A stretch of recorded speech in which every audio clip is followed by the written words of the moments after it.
Hello everybody and welcome back to Red Eagle Politics. Make sure you like this video down below and subscribe to the channel if you are new.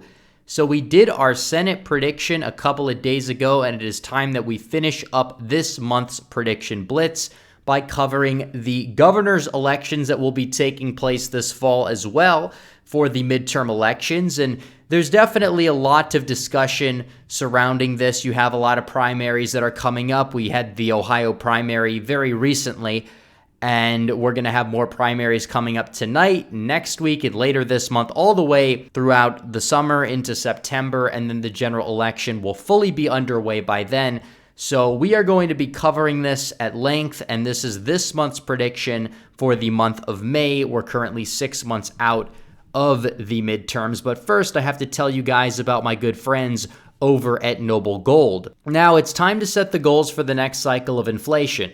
This way you're always moving forward, growing, making money, and not losing it. Imagine having more freedom and more fun. You could do so by starting a gold IRA with Noble Gold now and fighting inflation. And this month, for every IRA above $20K, you'll get this incredible 3-ounce silver American Virtue coin completely free as a thank you. You can't go wrong with Noble Gold. Call 877-646-5347 now to find out more, or visit noblegoldinvestments.com. So 36 governorships are up this fall. We had 2 up last fall, one in Virginia, one in New Jersey. Republicans had the upset in Virginia and almost had an upset in New Jersey, both of which were states that went for Joe Biden by more than 10 percentage points in the 2020 election. So without further ado, we're going to start to fill out this map. We'll start off with the safe red states: Idaho, Wyoming, South Dakota, Nebraska, Oklahoma, Arkansas, Tennessee, Alabama, South Carolina, Iowa, Ohio, and Texas are all in the safe red column. Same thing with Alaska, as well as New Hampshire and Vermont because of their centrist or liberal Republicans up there. So that brings us to 23 in the safe Republican column. That's almost a majority right there. Now to fill out the safe Democrat states: California, Illinois, Hawaii, and Maryland, and I believe Massachusetts. So there's only 11 safe blue states there. So without further ado, let's fill out the rest of the states on the map here. Why don't we start off with the likely Republican states? We could start off with Kansas. Kansas is a state that elected a Democrat governor in 2018, mainly due to the unpopularity of the former governor, Sam Brownback. That has kind of been in the back burner of a lot of people's minds over the past few years. It is a red wave year. Laura Kelly is not necessarily the most unpopular governor, but you have a solid AG that is running against her that is fairly popular, and I believe that he will win at the end of the day by, I don't know, probably around 7 or 8 points or so. So that'll be the first flip of the map right here. Florida also is another state that will be likely red, in my opinion. The only reason why it's not safe red is because I believe that Nikki Fried will not get the nomination and Charlie Crist will. And I still think DeSantis is going to win by close to 10, and it might even move into the safe red column. But we'll just have to see in the coming months. So the next state on this list would be none other than the state of Wisconsin. Wisconsin, again, very razor-thin battleground in the last 2 election cycles. However, this is a state that has moved right significantly compared to the start of last decade, and you can mainly thank the fact that a lot of their rural areas are not even close to being maxed out. Tony Evers is not even necessarily pivoting to the center. If anything, he's been pivoting to the left over the past year or so. And it's also important to note that a lot of these rural areas are getting redder. They're very fed up with the lockdowns. And statewide, Republicans in the state tend to do better than Trump in the Wow County surrounding Milwaukee. That's a winning formula for the state. I believe that Evers is going to end up losing the state to, I don't know who is it going to be in terms of who wins the nomination, maybe Cleafish. She's better than Scott Walker. Is she perfect? Not necessarily, but I think she would win by a solid margin, maybe around 6 points or so. So beyond that point, we have 13 more states here on this map. I think that's it for the likely red states. The likely blue states, we have several of them. We have Rhode Island. Personally, I don't know much about this race, but it is very possible that Republicans are going to do a little bit better in the state because it is a statewide election with a relatively unknown incumbent. There could be a competitive Democrat primary as well. It is a state that could get within 10. There's just so much that we don't know at the moment for me to make a judgment. And then we have the state of New York. Kathy Hochul, likely to win her primary, very unpopular. You've seen Republican internal polls that actually have her losing to Lee Zeldin. Democrat internal polls only have her up by like a dozen to 15 points or so. I think you split the difference. I think she might win at the end of the day because it is New York, but this could be a very competitive race, especially for the state of New York. But at the end of the day, I think it will stay in the Democrat column by probably around 7 or 8 points or so. The last state on this list is Colorado. Colorado is also in the likely Democrat column on this map here. Jared Polis, he's been pivoting to the center. And as a result, Republicans really haven't found a solid challenger that I believe can take him down. Like I said in the last video, this isn't Colorado of 2004 or even Colorado of 2014 where you had the last upset in the state. This is Colorado in 2022. A lot of liberals moving there from all over the country. And it's not just a very competitive state where Republicans can do well in, especially given recent trends. So Colorado will stay in the likely Democrat column. So without further ado, I think we can fill out the lean and tilt states on this map right here. We have 10 states remaining that we have to fill out here. And we'll start off with the state of Maine.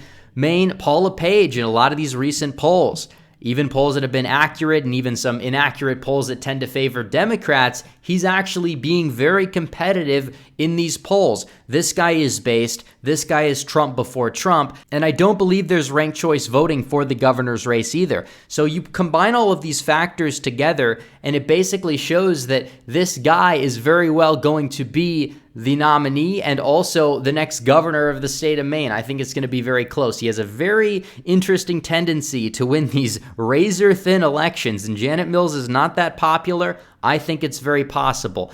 Moving forward, the state of Connecticut, again, 2018, Bob Stefanowski came within a hair of beating Ned Lamont, and that was in a D+9 national environment.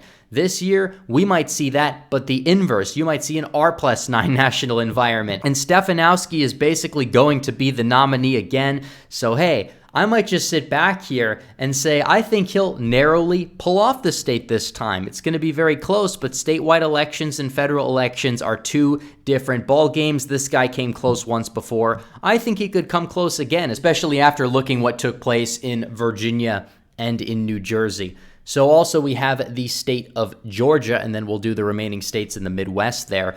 It seems as if this is going to be a very razor-thin primary between Brian Kemp and David Perdue.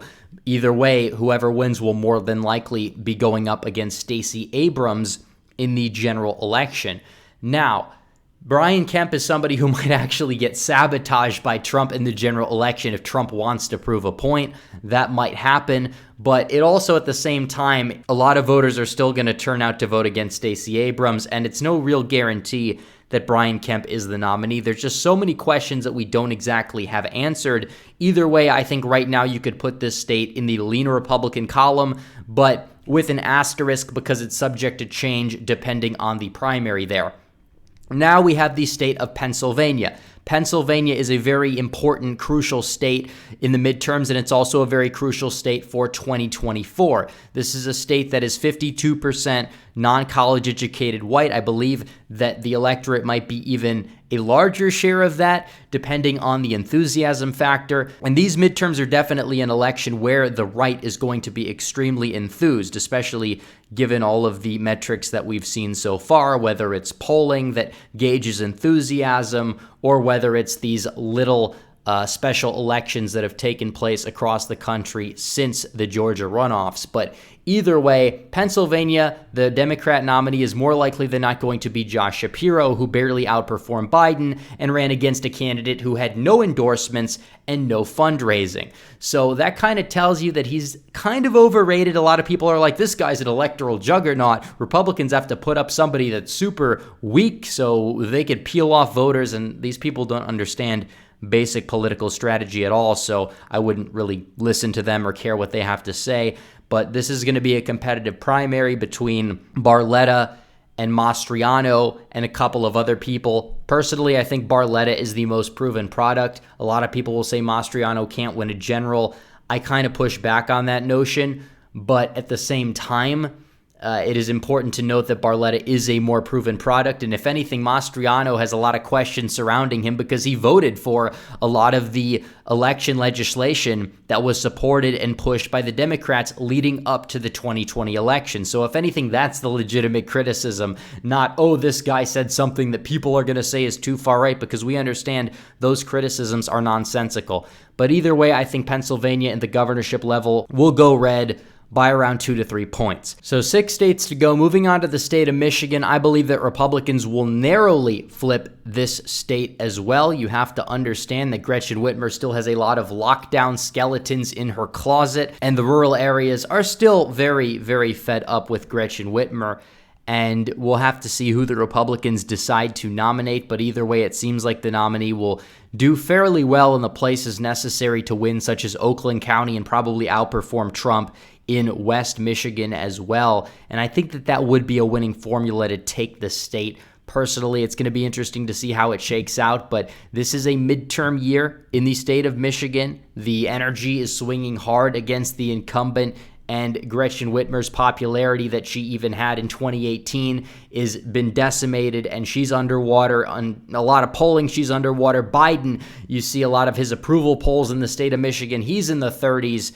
And it's very evident that that will carry over to the midterms and into the governor's race as well. So Michigan, I think, will flip Republican. Minnesota, on the other hand, I think Democrats are going to still hold it.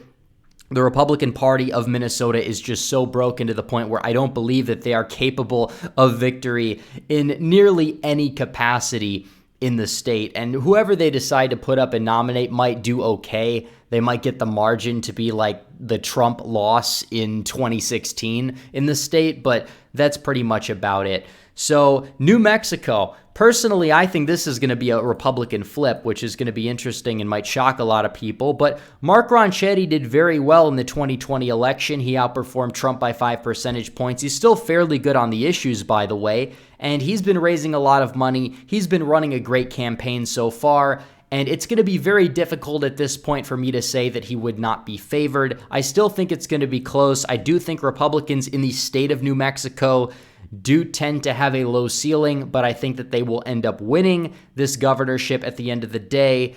And Lujan Grisham is not really that popular, and she's consistently under 50% approval. And Ronchetti, he's the weatherman. He brings the star power. I believe he's going to win it at the end of the day.